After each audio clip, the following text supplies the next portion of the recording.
The arts, addicted to stories. We are, as a species, addicted to story. Even when the body goes to sleep, the mind stays up all night, telling itself stories. Jonathan Gottschall, author of The Storytelling Animal: How Stories Make Us Human. Earlier this week, my daughter proclaimed she was going to write a book of poems and asked me if I could help her publish it.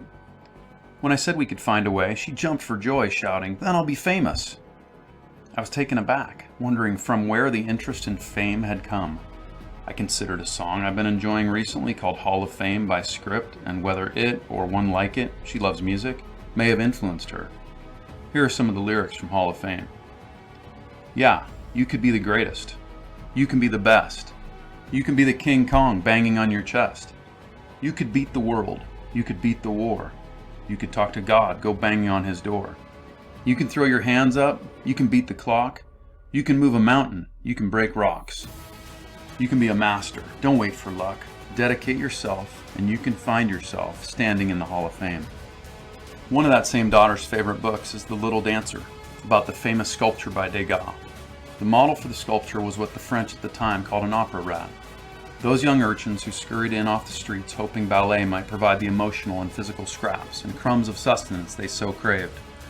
This opera rat, Marie van Goertem, was the 14-year-old daughter of a Belgian tailor and a laundress.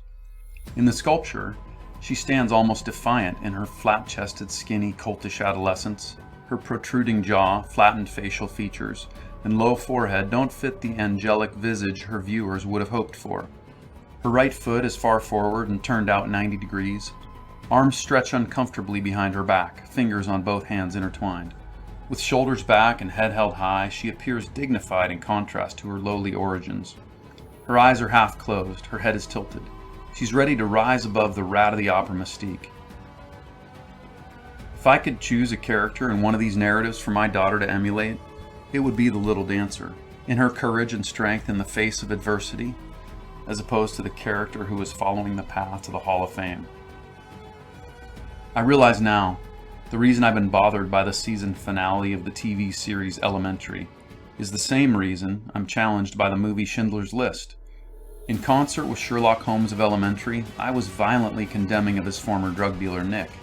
At the same time, I aspire to be the hero character Sherlock portrays.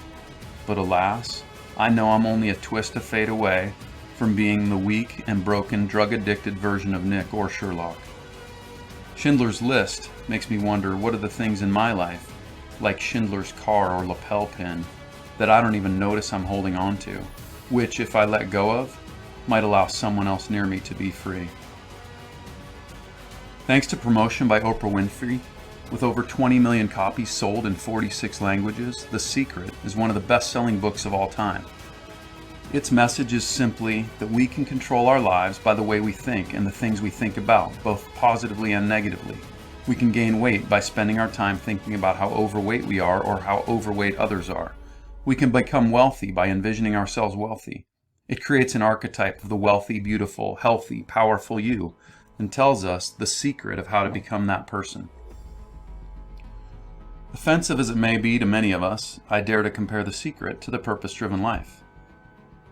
Purpose-Driven Life is an even bigger blockbuster, the best-selling nonfiction book in history.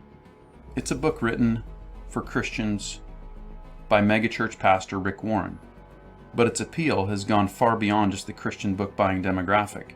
It is, as the title alludes, about following God's purpose for your life. You'll find here no critique of the book's theological underpinnings or questions of the validity of its claims about God. The book begins with clearly stating, it's not about you, implying that it's about God. But when trying to understand its huge success, Michael Cromartie, Vice President of the Ethics and Public Policy Center, explains that it is exactly because it is about you. In a world where so many feel their lives are filled with meaninglessness, insignificance, anomie, and uncertainty, Rick Warren's message that every person's work and life has unique value struck a chord. Warren pressed home the point again and again in almost every chapter. Both of these bestsellers present pictures of a life filled with meaning, purpose, and fulfillment. Both almost equally compelling, it seems, at least as measured by millions of books sold, one based on a secret law of attraction, the other based on a perfect and loving God. From The Little Dancer to The Secret, each of these creative works tells a story or stories. Even Grand Theft Auto, one of the most popular video game franchises in history, tells a story of power and greed the Huffington Post recently described as literally set in hell.